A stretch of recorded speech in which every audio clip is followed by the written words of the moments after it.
5월은 참 좋은 계절인데 올해는 좋아도 좋단 말을 할 수도 없는 이런 상황입니다. 웬 사고가 그렇게 많이 생기는지 몰라요.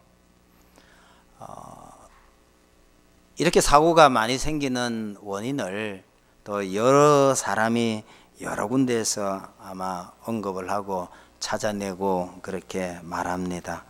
안전불감증이다, 무책임하다, 안전의식 부재다, 불성실하다, 이러죠. 이런 원인 분석 밑에 아마 가장 큰 원인은 돈 욕심이 아닐까 그렇게 생각합니다. 돈만 된다면 어떤 부성이라도 다 저질러 되는 거죠. 그래서 여러 가지 원인들을 찾아내겠지만 그 원인들 가운데 가장 큰 것이 그 돈 욕심이 아닐까 그렇게 생각을 해봅니다. 여러분, 우리 사회가 언제부터요 이렇게 돈만 쫓아다니는 사회가 되었는지 참 알 수 없는 노릇입니다. 돈만 더 준다면 인정사정 없이 회사고 어디 갈 것 없이 옮겨버립니다. 그래서 물어봤더니 프로가 그런 거라네요. 옛날에 학원에서 강사하셨던 분이 몇 년마다 정기적으로 학원을 옮겨야 된대요. 그래야 몸값이 올라간답니다. 프로가 그런 거래요. 한 자리에 그냥 말뚝박은 사람처럼 오래도록 앉아가지고 성실하게 일하는 거 바보래요. 여러분, 아무리 프로 선수라도 그 의리나 신의를 지키면 좀 안 될까 그런 생각을 한번 해봅니다.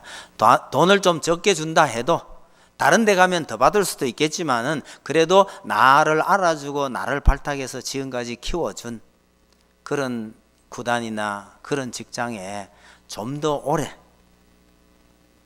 정을 쏟으면 그러면 안 되겠냐 그런 생각을 해보는데, 현실은요 죽을 만큼 때려놓고도 돈으로 때우면 된다 이런 생각이에요. 심지어 남한테 돈 줘가면서 누구 좀 죽여달라 그런 얘기도 있대요. 아니, 돈으로 사람 죽이려 든다는 얘기죠.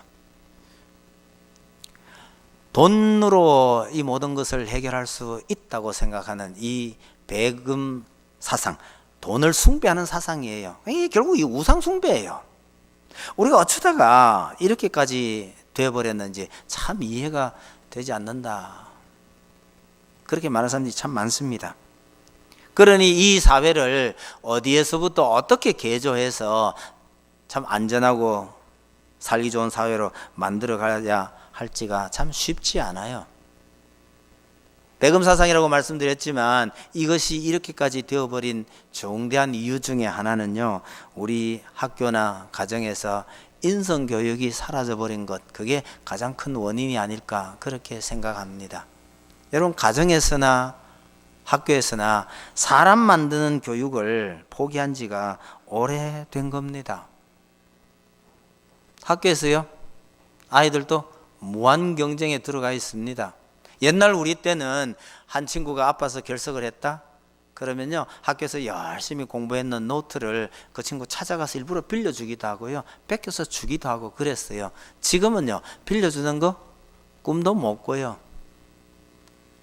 빌려달라 해도 빌려주지 않는다라는 얘기는 오래전부터 제가 들었는데, 설마 해서 물어봤더니 경쟁자가 될 만한 아이들의 공책을 몰래 훔쳐서 없애버리기까지 한다네요. 지금은요. 이게 무슨 친구고 무슨 한반 학급 친구예요 이게. 지금은 그런 세상이 되어 있다는 거예요. 제가 현직에 있을 때에도 좀 공부한다는 학교 아이들이 모인 클래스에서는요, 여러분, 선생님들이 하다못해 영어를 가르치고 특히 사회 선생님들이나 영어 선생님들이 잘 그래요. 하다 보면 관계된 사는 사람답게 사는 이야기나 이런 이야기들을 하게 마련인데, 진도 나가다가 잠시 그런 얘기하고 있으면요, 바로 전화가 온대요. 수업 시간 중에 어느 녀석이 우리 선생님이 지금 수업 안 나가고요, 딴소리 하고 있어요. 집으로 전화를 하면 집에서 그 전화 받고 교장실로 바로 전화해가 교장 선생님이 어찌 댕기고 하고 온다는 거예요. 이게 무슨 학교예요 이게. 모든 학교를 다 그러려는 건 아니지만 학교가 이런 풍토로 가고 있으니 가장 점수 따기 훈련만 하고 있으니 학교도 안 되고 가정에서는 아이들 그런 인성 교육을 시킬 만한 여유가 없는 것 같아요. 지금은 여러분, 인성 교육 중에서 가장 완벽한 인성 교육이 사실은 신앙 교육이에요. 하나님의 말씀을 가르치고 말씀 따라 살아가도록 만드는 것이 가장 완벽한 훌륭한 인성 교육이 될 수 있는데요, 어떤 학교에도 학교에서 성경 가르치는 거 허용 안 합니다. 심지어 미션 스쿨에서 하는 거 그것조차도 못하게 하려고 지금 이 난리를 쳐대고 있으니 참 희한한 세상이 돼 있는 거예요. 여러분, 나라의 어떤 기관도요, 믿는 사람들이 신앙생활을 잘하거나 신앙교육을 잘하도록 도와주는 법이 절대로 없습니다. 절대로 없어요. 여러분, 이런 시대에 믿는 우리가 우리 아이들에게 무엇을 어떻게 가르쳐야 할까를 생각을 해봐야 합니다. 지금 어른들하고 아이들하고 소통이 잘 안 된다 그래요. 옛날 우스개로 쌍둥이도 뭐 세대차가 있다 그 소리하고 그랬었는데 아주 최근에 나온 얘기 같아요. 여러분, 우리 아이들은요 다른 민족이래요. 이민족이래요. 이민족이라는 게 뭡니까? 혹시 말이 통해도 생각이 전혀 달라요. 제가 영어 공부를 했는데 대학 가서 미국 사람을 처음 본 거예요. 우리는 아마 나이가 비슷한, 그 당시에 피스코라고 있었는데요, 평화봉사단 단원으로 한국에 와서 우리들에게 그 실제 영어를 들려주던 사람, 우리하고 나이가 비슷해요. 그래도 명색이 그 교수라고 오니까 우리가 교수 대접을 해주죠. 수업 시간 중에 분필 하나 구해주면 좋겠다 그러면 옆방 교실에 가서 분필 하나 해가지고요 두 손으로 이렇게 주잖아요. 이건 갸우뚱갸우뚱 그래요. 무겁냐? 그렇게 물어요. 아니요. 근데 그걸 왜 두 손으로 들고 그러냐고요. 이게 이제 이 말이 안 되는 거예요. 외국인 가는 게 이런 거다. 이민족 가는 게 이런 겁니다. 우리나라 한국 사람 중에는 다 분필 한 개를 왜 두 손으로 든지 다 알아요. 근데 미국 사람, 미국에서 대학 교육까지 와서 여기 와서 대학에서 영어 가르치고 있다는 사람이요, 세상에 왜 이러는지를 몰라요. 그래 하는 말이, 그거 영어는 뭐 높임말 낮은말이 없으니까요, 우리말로 굳이 하면 무거우세요? 이런 거거든요.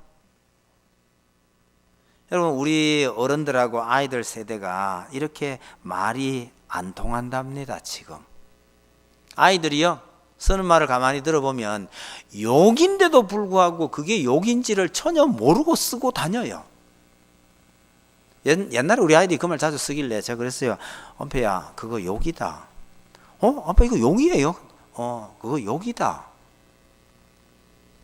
안 쓰면 좋겠다. 이러니까 안 쓰더라고요.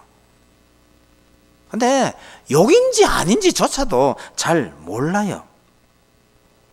더구나 요즘은 인터넷에서 이거 글을 빨리 쓰다 보니까 글들이 전부 주로 들어가지고, 여러분 이거 좀 익숙하지 않은 사람이 보면 해독이 안 되는 말이 굉장히 많아요.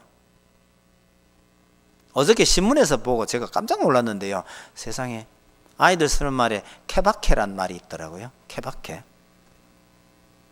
뭐야? 밑에 설명해 놨는데 보니까 케이스 바이 케이스 영어잖아요. 이걸 글자 따붙여가지고 그냥 케바케래요. 웃긴다 이랬어요. 아니, 아이들 이런 말을 많이 쓴대요. 버터페이스 이렇게 돼 있더래요. 그래서 내가 저 영어로 버터페이스 이게 뭐야? 그래서 잘 봤더니 but her face, 그녀의 얼굴 앞에 but가 붙었어요. 짐작컨대 그녀의 얼굴을 제외하고 이런 뜻이에요. 아니나 다를까 뜻풀이를 보니까 얼굴만 빼고 다 괜찮은 여자라뇨. 그걸 버터페이스라고 그런다네요. 이거 10대 아이들이 쓰는 말이에요. 이런 말의 어근뿐만 아니라 기본적으로 내용은 알아들어도 이 대화가 잘 통하지 않는 이런 게 우리 아이들인데, 이런 말이 안 통한다 하더라도요, 우리가 이 아이들하고 말이 통해야 될 게 있어요. 야, 하나님을 사랑하고 하나님을 섬기는 것이 우리 인생의 도리니라 이러는데 아이들이요? 이게 말이 안 통하면 어떻게 돼요? 무슨 캐캐묵은 소리하고 교회에서나 하는 소리지 밖에 나가보면 전혀 안 돼. 이렇게 되면 여러분 우리가 하는 말이 아이들에게 전혀 먹혀들지 않는 거예요. 그러면 우리가 아무리 교회에 충성하고 신앙을 잘 가졌다 하더라도 우리 다음 세대가 이상하게 돼버릴 그럴 가능성은 충분히 있는 겁니다. 이런 예가 오늘 우리 사회에 일어날 수 있는 이런 예가 성경에 많이 있어요. 그걸 한번 보면서 우리가 다시 한번 마음을 다잡는 시간이 되었으면 합니다. 오늘 우리가 이런 본문을 보면 여호수아 시대하고 그 다음 세대하고 확연히 구별이 돼요. 여러분 7절 한번 보세요. 백성이 여호수아가 사는 날 동안과 여호수아 뒤에 생존한 장로들 곧 여호와께서 이스라엘을 위하여 행하신 모든 큰 일을 본 자들이 사는 날 동안에 여호와를 섬겼더라 이렇게 되죠. 여러분 가나안 전쟁을 하는 동안에 이스라엘 백성들이 기적을 얼마나 많이 체험했는지 몰라요. 하나님께서 우리를 어떻게 도와주셨는지 그걸 본 사람들이 살아있을 동안에는 하나님을 섬겼더라. 이 말은 그분들이 다 돌아가시고 난 뒤에는요 하나님을 잊었더라라는 뜻이 되는 거예요. 10절 보세요. 그 세대 사람도 다 그 조상들에게로 돌아갔고 그 후에 일어난 다른 세대는 여호와를 알지 못하며 여호와께서 이스라엘을 위하여 행하신 일도 알지 못하였더라. 여러분 하나님께서 우리를 어떻게 인도하셨는지 그걸 본 세대가 살아있을 동안에는 하나님을 섬겼는데 그 세대들이 죽고 나니까 하나님을 잊어버렸더라. 하나님 모르더라는 얘기예요.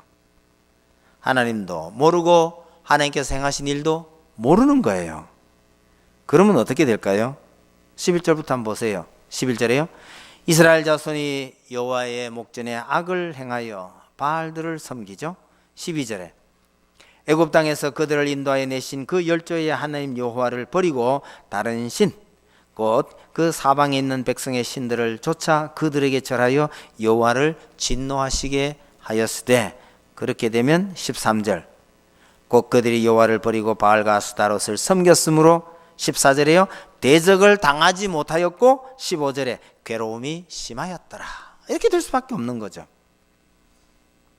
여러분 이스라엘 역사 가운데서 하나님의 백성답게 가장 멋지게 살았던 적이 별로 없어요. 아니 거의 없어요.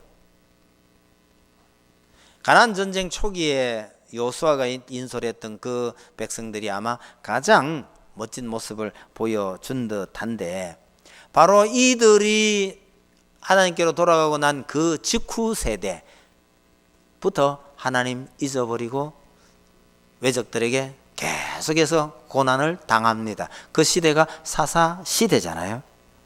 그리고 사사시대가 또 역으로 가장 암울했던 시대, 가장 암흑시대 중에 하나예요. 왜 그렇습니까? 하나님께서 베푸르신 그 은혜를 경험한 세대가 그들이 경험한 것, 체험한 것, 그 은혜를 그 다음 세대에게 잘 전해주지 못했기 때문입니다. 사실은 이런 일이 일어날 것을 하나님께서 아시고 미리 경고를 여러 번 했습니다. 자손들에게 가르쳐라, 후대에 전하라. 아들에게 전하고 아들의 아들에게 전해라고 늘 당부하셨고 그 방법들을 많이 가르쳐 주셨음에도 불구하고 이게 그렇게 잘 안 전해지더라는 거예요. 당장 보세요. 위대한 시대를 열어갔던 여호수아 그 시대 사람들이 이 일에 실패했잖아요. 그 다음 이어지는 사사시대에요. 하나님께서 여러 번 구원해 주셔요. 구원의 감격을 누렸던 그 사람들이 죽고 나면 그 다음 세대가 또 우상을 섬겨요. 그러니까 사사시대에 7, 8번 다 실패해버렸습니다. 사사시대 말미에 엘리도 이 일에 실패했고요. 그 위대한 선지자 사무엘도 이 일에 실패합니다. 사무엘이 자기 아들들을 사사로 세워놓았더니 제대로 못한 거예요. 그러니 이스라엘 백성들이 안 되겠다, 왕을 세워달라, 그렇게 이야기된 거 잘 아시죠? 성경에 나오는 무수한 사람들이 자녀들에게 신앙을 전해주는 일에 실패했음을 우린 많이 잘 알고 있습니다. 그러니까요, 아이들이 신앙으로 자라도록 잘 이끌어가는 것이 부모가 할 수 있는 가장 중요한 일 중에 하나입니다. 여러분, 우리에게 있어서는 공부 잘하는 게 제일 중요한 일 같아 보여요. 근데 솔직히 말해서 학교 다닐 때 공부 잘하는 거는요, 그때뿐일 가능성이 참 많아요. 부모가 기분 좋은 거예요. 학교 다닐 때 공부 잘했다고 해서 평생 그걸로 인해서 잘하는 게 아니에요. 좋은 대학 갔다고요? 잘 사는 거 아니에요. 그럼에도 불구하고 부모 입장에서는 자녀들이 공부 잘해주는 게 제일 좋아요. 사실은요. 좋죠. 그게 잘못이란 뜻은 아닙니다. 공부 잘해주면 좋죠. 그러나 그거보다가 더 중요한, 신앙이 더 중요한 문제라는 것을 잘 가르쳐 줘야 합니다. 신앙을 제대로 가르쳐 놓지 않은 채 온갖 정성을 다해서 공부를 잘 시켜 놓으면 나중에 그렇게 해서 복을 제대로 누리지 못할 때가 참 많다는 사실을 기억하시기 바랍니다. 신앙으로 살아가도록 아이들을 잘 가르쳐 놓자 그러니까 신앙으로 살기가 얼마나 어려운데요. 하나님 말씀대로 산다는 것이 현 시점에 얼마나 어렵습니까? 라고 얘기를 간혹 합니다. 근데 그 말 맞아요. 아니, 오늘 우리 때만 그런 게 아니고 어느 시대고 간에 하나님의 말씀대로 사는 것은 힘든 일이었어요. 하나님 말씀대로 사회생활 잘할 수 있던 시대는 단 한 번도 없었다는 사실을 우리가 기억을 할 필요가 있습니다. 학교든 정부든 심지어 우리 가까운 우리 이웃들도요, 우리가 신앙생활 잘 하도록 이렇게 협조해 주는 것은 기대하기 어려운 일이라는 사실을 기억하셔야 합니다. 만약에 정부나 학교가 앞장서서 신앙생활 잘 하도록 도와주면 우리 아이들이 신앙생활 잘할 것 같습니까? 교회가 역사를 통해서 가르쳐 주는 것은 정부나 국가가 교회를 뒤에서 밀어줄 때는요, 교회는 분명히 쇠퇴합니다. 진정한 그리스도인을 발견하기가 어렵다는 거죠. 말을 바꾸면요, 어렵고 힘들 때 그런 박해를 견뎌낼 때에 교회가 튼튼했고 올바른 바른 신앙인들이 자라났다는 사실을 기억하실 필요가 있습니다.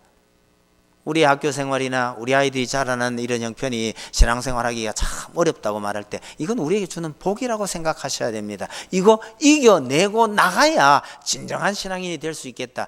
그걸 위해서 우리에게 이런 상황이 주어져 있구나, 그렇게 생각하셔야 합니다. 예수 믿는 사람들 신앙생활 잘하도록 국가가 누군가가 도와준다고요? 그런 일 없습니다. 절대로 없습니다. 주일날 교회 가려고 그러는데 학교에서 너무 야단치고 선생님이 야단쳐요. 감사해야 될 일입니다. 원망할 일이 아니고요. 문제는 그걸 이겨내지 못하는 내가 문제일 뿐이지, 그걸 내가 이겨내고 나갈 때에 하나님의 은혜를 체험하며 하나님의 자녀답게 살아가는 것이죠. 여러분, 우리 아이들이 신앙으로 자라나가야 된다고 그럴 때에 아끼지 말고 지원하셔야 합니다. 혹시 돈이 들면요, 다른 데 아끼시더라도 우리 아이들이 신앙으로 잘 살아가기 위한 일이라면 돈을 아끼지 말고 써야 합니다. 그렇게 해서 신앙으로 자라갈 수 있도록 키워가야 하는데, 기억해야 될 중요한 사항 한두 가지를 말씀드릴게요. 잘 아시는 이야기지만 여러분, 신앙은요, 부모가 좋은 신앙을 가졌다고 해서 자녀에게 그대로 전달되는 게 아니란 사실을 기억해야 합니다.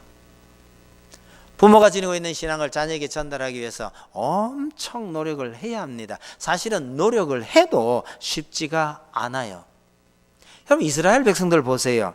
하나님께서 수없이 경고하면서 하나님을 저버리면 이런 고난을 당한다는 얘기를 수도 없이 했음에도 불구하고 이스라엘 백성들은 쉽게 하나님을 저버리고 다른 우상들을, 바알이나 아스다롯이나 그런 우상들을 쉽게 섬기게 됩니다.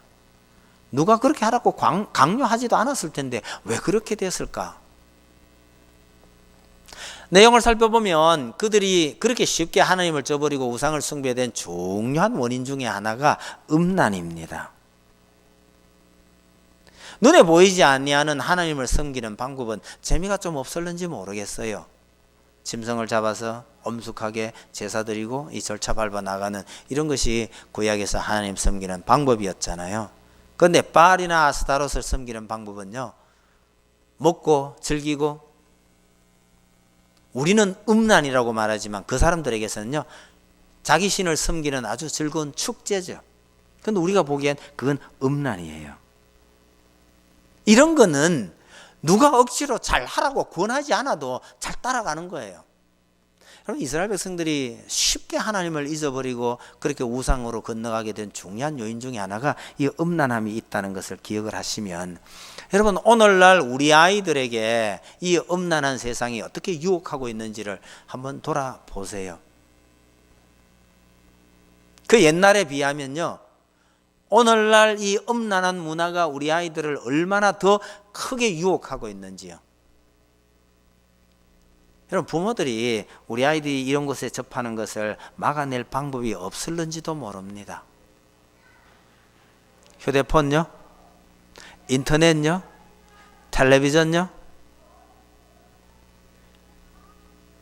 아이들 보는 만화책이나 영화나, 부모들이 그거 다 막아낼 수 있습니까?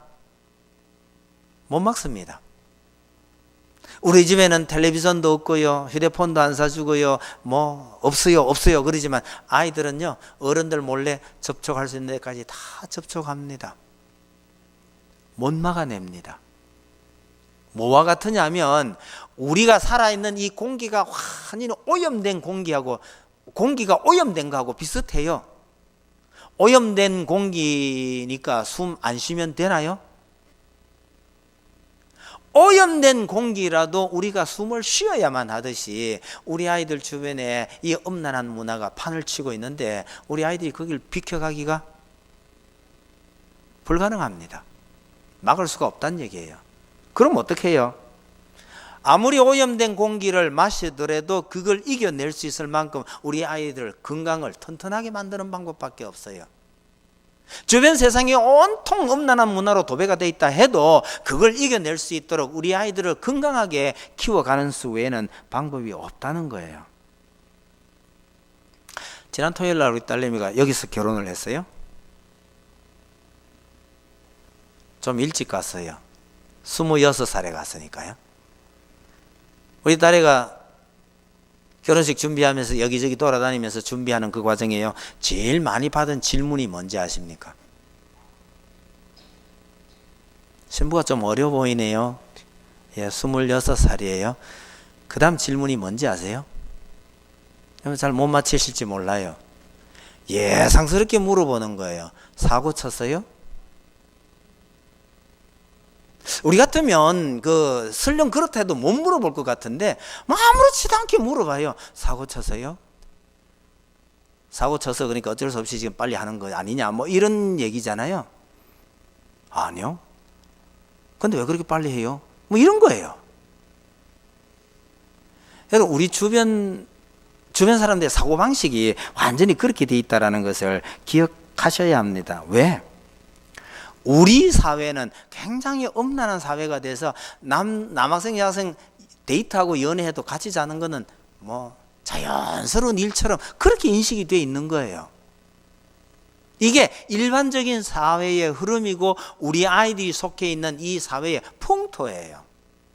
믿는 우리 아이들이 이런 풍토에 휩쓸리지 아니하고 이 세태의 흐름에서 벗어날 수 있도록 우리가 키워놓지 않으면 안 된다는 거예요. 우리가 아이들을 그렇게 키우면 아이들은 종종 우리에게 물어요. 다른 애들은 다 이렇게 하는데 나는 왜 그러면 안 돼? 이럴 때 부모들이 잘 가르쳐 줘야 됩니다. 다른 애들이 다 그래도 넌 하나님께서 거룩하게 구별한 하나님의 백성이야. 그래서 다른 애들이 그런다 해서 너도 그렇게 할 수는 없어. 이걸 분명하게 인식을 해야 되고 우리 아이들 자체가요, 너희는 다 그렇게 살아도 난 그럴 수 없어. 난 하나님의 자녀야. 이런 자부심을 가지고 있어야 하는 거예요. 일찍부터 그걸 신겨놔 놓지 않으면 우리 아이들은 자연스럽게 우리 주변에 물들어 있는 이런 사상을 따라갈 수밖에 없다는 거죠.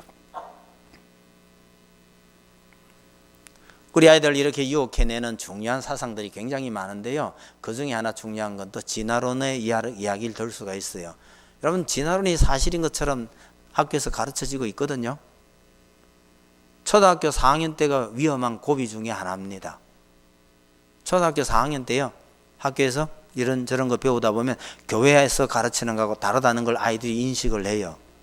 이럴 때 부모들에게 한두 마디 툭툭 던지면서 물을 때요, 그때 야야 잘 모르겠다 이렇게 넘어가면 얘들이 그때부터요, 성경은 성경대로 교회에서는 그렇게 말하는 거고 학교는 학교대로 이러는데, 그게 학교 쪽으로 기울어질 가능성이 참 많은 거예요.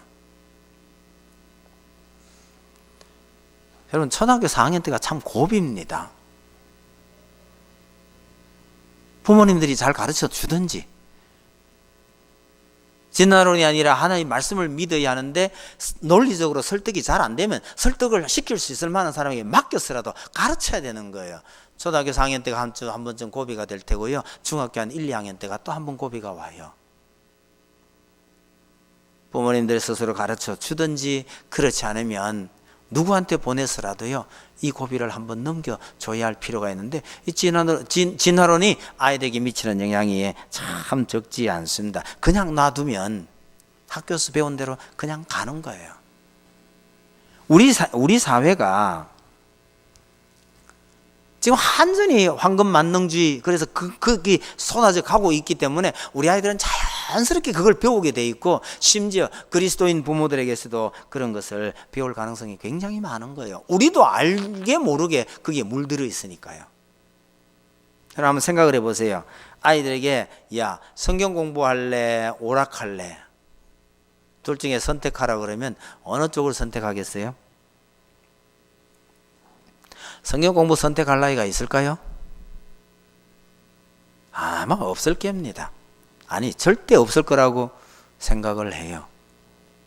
근데 저는 잊지 못할 추억이 있어요. 여름에 아이들 성경학교 한다고 데리고 저 강가에 갔는데요, 요 예배당에서 10m 바깥에 강이 흐르고 있어요. 물놀이 하던건요. 여기요, 여름에 너무너무 더워서 선풍기를 팍 틀어놓고 공부하고 있는데, 도중에 제가 어지간히 마칠 때도 됐고 너무 덥고 해서 얘들아 공부 그만하고 물놀이 하러 갈까? 이랬더니 애들이요, 아니요 계속해요, 이렇게 된 거예요. 저도 놀랬지만 뒤에 있던 선생님들이 얼마나 놀랬는지 모릅니다. 벌써 십수년이 됐지만 지금도 가끔 그 얘기를 해요. 세상에 어떻게 된 아이들이 여름에 물놀이 갈래 하는데 아니요 공부해요, 이런 일이 어떻게 가능하냐. 전요, 초등학교 아이들이지만 잘 가르치면 그게 되더라라는 걸 알아요. 토요일 오후에 밥 굶어가면서도요, 성경 공부합시다 가는 아이들 나오는 거 제가 봤어요. 밥 굶는 거는 저녁 먹으면 되고요, 내일 또 먹을 수 있죠. 그러나 지금 안 하면 할 데 없어요. 그래서 토요일 오후에요, 학교 수업 마치고 성경 공부합시다 하는 아이들이 나오더라고요.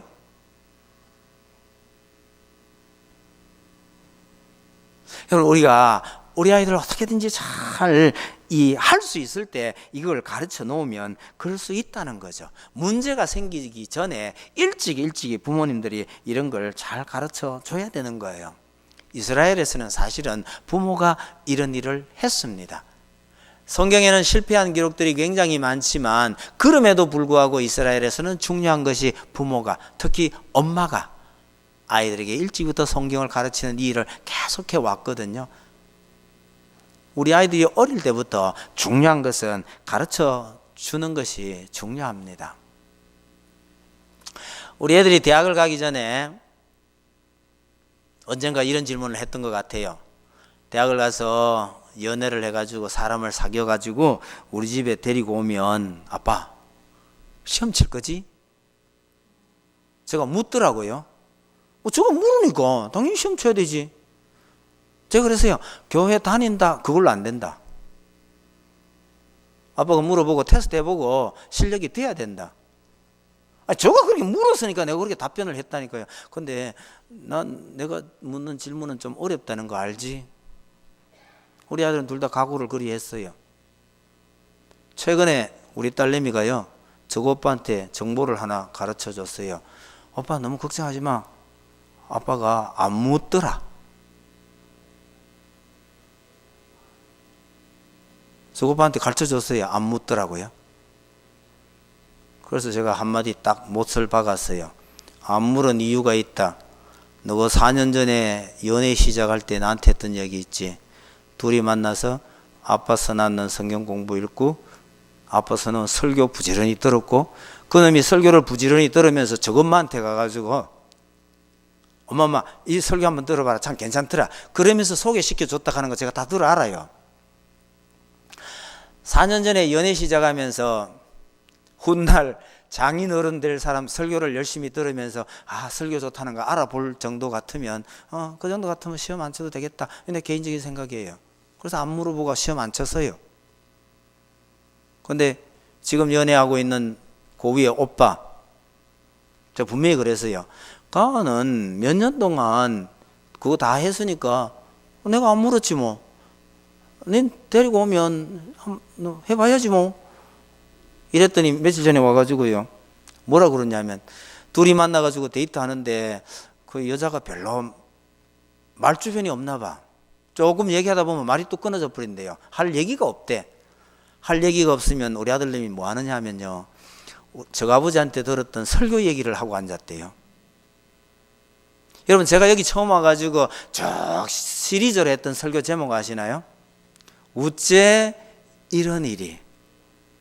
이 아들내미가요, 어떻게 이런 일이 있을 수 있냐 하고 툭 질문을 던진다네. 그래서 이 아가씨 가만히 듣고 있다가 알 수 없죠.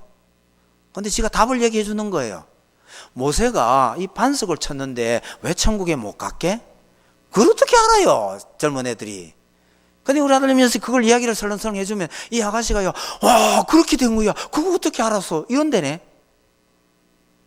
뭐 가끔씩 만나가지고 데이트하는데 할 얘기 없어가 아빠 요새 이러고 있어 이러더라고요. 제가 그 말을 듣고요, 이 아가씨도 별로 시험 안 쳐도 되겠구나. 왜요? 내가 물을 걸 지가 가르치고 있으니까요. 우리 아이들이 이렇게 된 건요, 어릴 때에 이미 머릿속에 뭐가 들어있느냐 하면 나중에 내가 해가지고 누군가를 데려오면 우리 아빠는 분명히 시험 칠 거야, 이 생각이 어릴 때 들어가 있었던 거예요. 그러니 본인들도 열심히 듣는 거 공부하는 거 이거 할 뿐만 아니라 시험에 떨어지면 안 되니까 이렇게 공부하면 된다. 코치 다 하고 앉아 있는 거예요. 심심하면 지가 가르쳐 주기도 하고요. 여러분 기억해 두세요. 부모의 신앙이 그냥 전해지는 거 아니에요. 부모가 정말 지혜롭게 가르쳐 주지 않으면 전해지지 않는다는 사실을 꼭 기억하시기 바랍니다. 한 가지 더 말씀드릴게요. 여러분 우리 자식들의 교육의 주체는 부모이어야 합니다. 다른 사람이 가르치는 거 아니에요. 부모가 가르쳐야 되는 거예요. 우리 아이들에게 무엇을 가르치며 어떻게 가르칠까 이 결정을 부모가 해야 된다는 거예요. 옛날에 어떤 유명한 분들이요, 그 부부가 아이들 초등학교 때 열심히 가르쳤어요. 가르쳤는데 사실은 부모 실력이 아무리 뛰어나도요, 중학교, 고등학교 거는 따라가기 어렵습니다. 중학교 딱 들어가니까 부모가 역할 분담을 했어요. 국어, 영어는 내가 가르칠 테니까 수학, 과학은 당신이 가르쳐라. 그래서 부부가요, 따로 학원 등록을 했어요.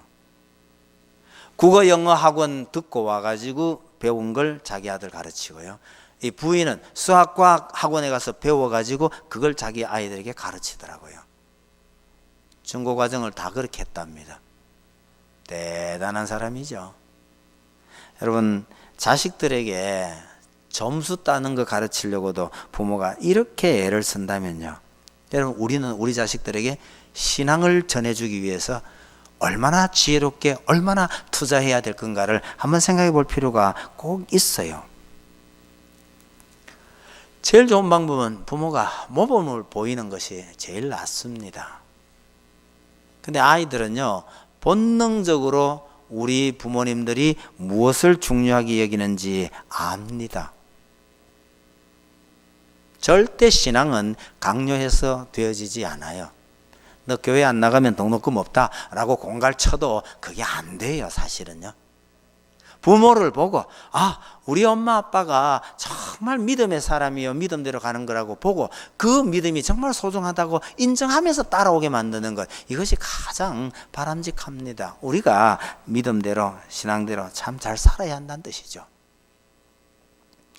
시집 갈 때 다 된 딸한테요, 이런 사람 골라서 이렇게 가야 된다라고 얘기하면 이미 늦어요.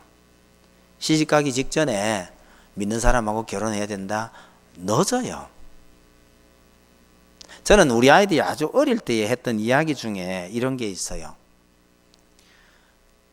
우리 아이들이 가끔 저 대학 친구들 만날 일이 있으면 같이 갔던 때가 들어 있어요. 우리 딸내미가 그 얘기를 했던 것 같은데, 아빠 친구들 참 빵빵하다, 그런 얘기 한 적이 있어요. 괜찮은 친구들이 저기 있거든요. 제가 그 얘기 끝에 우리 애들한테 했던 얘기가 뭐냐면, 훗날 너희들이 결혼을 하겠지만 결혼은 너희 둘이만 하는 게 아니다.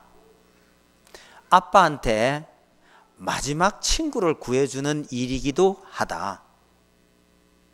제가 그런 얘기를 해놨는데요, 애들이 그걸 기억을 하고 있어요. 저희들이 좋아서 연애를 하는데 이쪽 부모하고 우리 아빠하고 친구가 될 수 있을까 없을까를 맞춰 보았다는 얘기예요. 어릴 적에 그런 인식이 머릿속에 있어요. 우리 아빠하고 저쪽 아빠하고 친구가 될 만한 사람, 그런 사람하고 나는 연애를 한다, 이런 게 이미 돼 있으니까. 우리 딸내미가 연애 딱 한 번 했어요. 저거 말로는 뭐 어제 아래가 5년째 되는 날인가, 그래서 결혼한다, 이렇게 돼 있는 거죠.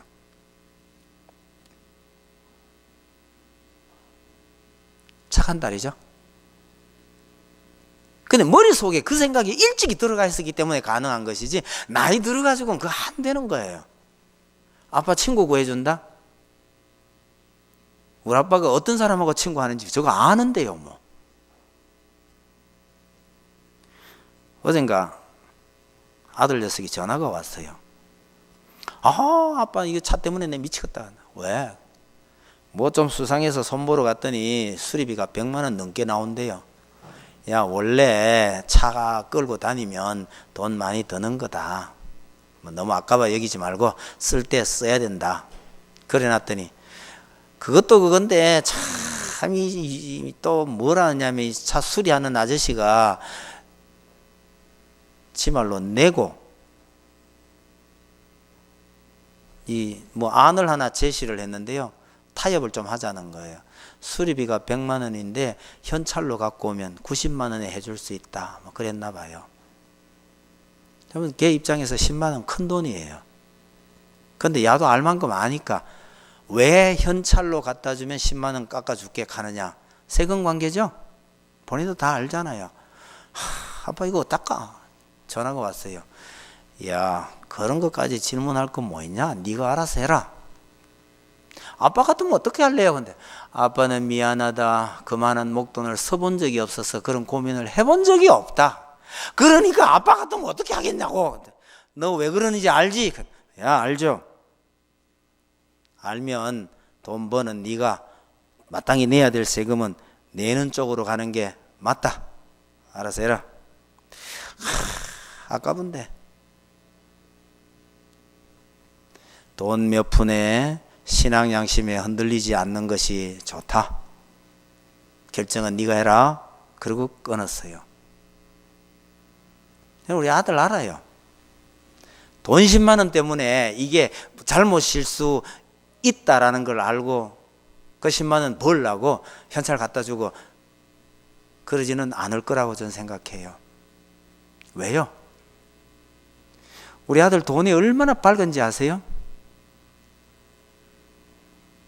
얘가 지 돈 얼마나 소중하게 여기고 얼마나 아끼는지요, 말도 못하는 아이예요. 그러니 그 신마는 고민이 돼가 저한테 전화한 거예요. 아빠한테 말 하나마나 답은 뻔한데 그래도 아빠 한마디 해주라 이러고 전화가 오는 거예요. 나한테 물을 필요 없다. 네가 스스로 판단해보고 결정하면 되는 일이고, 사람이 그만한 문제 가지고 꼴랑 그 돈 때문에 흔들렸어도 안 된다. 그게 뭐라 한지 아세요? 아빠, 지금은 이게 10만 원이지만 나중에 내가 큰 돈에가 한 1,000만 원쯤 되면 이거 100만 원이야. 돈이 커지면 그만큼 네가 더 번 거지 뭘 그래. 많이 번 거에 대해서 감사할 일이지. 답은 아주 간단한 거야. 크든 작든 돈에 너무 휘둘리지 마라. 그러고 끊었습니다.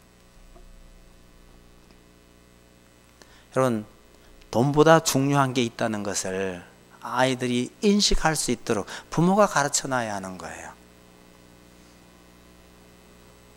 근데 부모가 은연중에 그런 생각을 가지고 있으면 아이들은 묻지도 않아요. 자연적으로 그게 지혜다. 그렇게 살아간다는 거예요. 부모님들이 교육의 주체가 되어서 아이들에게 이 중요한 원리들을 잘 가르쳐야 하는데, 부모가 그걸 잘 못하겠으면 하다못해 교회 교육이라도 잘 받도록 가르쳐야 하고, 그런 걸 배울 수 있을 만한 기회가 있으면 어떻게든지 보내야 되는 거죠. 요즘 아이들 집회 같은데 제가 한 번씩 열심히 봅니다만은 조금 안타까운 것이요, 옛날 우리들이 참석하던 그 집회에 비하면 말씀의 비중이 현저히 낮아요. 주로 무슨 행사들이 많고요, 그 다음에 찬양이 참 많아요. 성경 구절 몇 구절 안 돼요. 제가 그걸 보면서 참 안타까운 게 뭐냐면요, 여러분, 하나님의 말씀이 기초가 되지 아니한 상태에서 많은 행사들이나 온갖 좋은 추억들을 많이 쌓아 놓으면 그게 기초가 부실한 건물하고 비슷해지는 거예요. 제가 신학교에 들어가고 주일학교 아이들 설교를 맡아야 될 상황이 되길래 제가 주일학교 설교를 참 잘한다고 소문난 어느 전도사님한테 가서 주일학교 설교 어떡하냐고 물어봤더니 첫 마디가 이거였어요. 포켓몬스터 이름 다 외우시고요. 여러분, 포켓몬스터가 뭔지 아세요? 아이들 장난감 그 캐릭터처럼 나오는 거거든요. 쉽게 말하면 일본 애기 귀신이에요. 저도 그 뭔지는 대강은 알아요. 일본 사람들이요, 이상하게 많이 만들어 가지고 놔둔 거 그건데, 몬스터 하는 말이 괴물이란 뜻이거든요. 포켓몬스터 이름 다 외우시고요 이러더라고요. 여기 몇 개나 돼요 하니까 150개쯤 된대요. 이놈이나 저놈이나 비슷하게 생긴 그거 150개 이름을 제가 외워요. 제가요, 암기력이 시원찮았어요. 아이들 이름도 잘 못 외우는 판에 그거 150개 이름을 언제 외우라고요? 제가 그 말 딱 듣고요, 나 그런 설교 안 해. 포기해버렸어요. 그런 다음에요, 어른들에게 해야 될 설교, 말하자면 성경 말씀을 어떻게든지 어른들에게 가르쳐야 할 걸, 이걸 아이들이 알아듣게 가르치면 될 거 아니야. 그리고 아이들에게 어른 설교를 한 겁니다. 단 아이들이 알아들을 수 있도록 얼마나 고생을 많이 했는지 몰라요. 그러니 이놈들이요, 물놀이 그만 각각 해도 아니요 계속해요 소리가 나오는 거예요. 주일학교 때부터 정말 말씀을 가르쳐야 된다. 이거 절대로 잊지 마시기 바랍니다. 한국 사람들 자녀교육 대단하잖아요. 기력이 아파. 다른 나라에 없는 걸 거예요. 아이를 그렇게 보내서 이 아이가 뭘 배우게 될 건지를 생각을 해봐야 되는데, 신앙이 가장 소중한 거다. 이거 잊지 말았으면 합니다.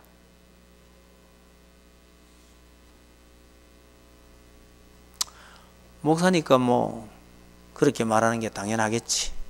그런데 전 목사 경력보다가 학교 선생 경력이 훨씬 더 길어요. 학교 선생은 부업이고요, 밤낮으로 성경 가르쳤어요. 성경이 더 중요하다는 걸 제가 그때부터 알고 있었다는 얘기죠. 그렇다고 농떼이 선생님이냐? 기회가 있으면 제가 말씀드리겠습니다만은 저같이 열성적인 선생님도 잘 없었어요. 그래도 그것보다가 신앙이 더 중요하다는 걸요 잘 아는 사람입니다. 여러분, 신앙을 잘 가르쳐 놓지 않으면 자동차에 비유하면 이런 거예요. 자동차가 힘은 참 좋은데 핸들이 없는 거하고 비슷해요. 핸들은 없는데 밟으면 나가긴 잘 나가요. 그럼 어떻게 되죠? 이건 사고치기 딱 알맞은 차입니다. 여러분, 오늘이 5월 첫날, 첫 주일, 어린이 주일이고요. 우리 아이들을 어떻게 해야 될 건가 싶어서 아이들에게 말씀을 가르치는 이 일을 우리들이 신경을 좀 써야 되겠다, 이런 말씀을 좀 드리고 싶었는데, 뜻밖에도 오늘 내일 연휴가 돼가지고 아이들도 그렇고 어른들도 그렇고 출장이 아니고 출타를 많이 했네요. 그래, 여러분, 관계가 있든 없든 우리가 말씀을 많이 익히고 알고, 그리고 아이들이 혹시 물을 때에 설명할 수 있을 실력을 갖추고, 그게 안 되면요 누군가에게 보내서라도 말씀을 잘 받아들일 수 있도록 만들어 가야 한다는 사실 잊지 마셔요. 예전에 제가 데리고 있었던 그 주일학교 아이들요, 걔들은 저한테서 한 9년 꼬박 공부를 배웠죠. 걔들이 집에 가서 엄마 아빠들한테 가끔 어려운 질문을 해요.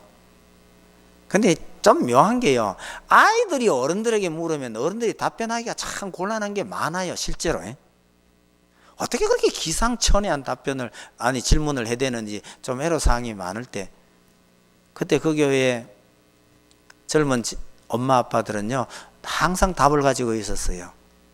만병통치약처럼 쓰이는 답변이 뭔지 아세요? 홍 목사님한테 가서 물어봐라. 이게 답이었어요. 근데 이 아이들이 목사님 찾아와서 참 질문 잘해요. 저는 또 희한한 게요, 아이들이 똥단지 같은 질문에 또 꾸역꾸역 답변 참 잘해요. 잘 데리고 놀아요. 옛날 그냥 막 추억 같긴 한데요, 여러분, 누구한테 보내서라도 궁금한 거는 해결을 시켜가면서 어릴 때부터 그렇게 좀 잘해야 되는데요, 머리가 조금 굵어지면 어렵습니다. 어려워요. 이 교회 와서 고등학생 하나가 엄마 때문에 저한테 왔어요. 오면서 뭐라 그런지 아세요? 목사님하고 얘기를 좀 해보자. 그랬더니 하는 얘기가요, 목사님하고 얘기하면 아무래도 제가 못 이기겠죠. 뭐 그래도 엄마가 가보라 그러니까 가야겠죠. 이러고 왔어요. 여러분, 이런 태도를 지닌 아이들에게는요 아무리 설명을 잘해도 얘는 이미 받아들일 자세가 안 돼 있는 겁니다. 방법이 없어요. 엎어놓은 그릇에 어떻게 물을 담겠어요? 이 고등학교 때만 돼도 이미 늦더라는 얘기죠.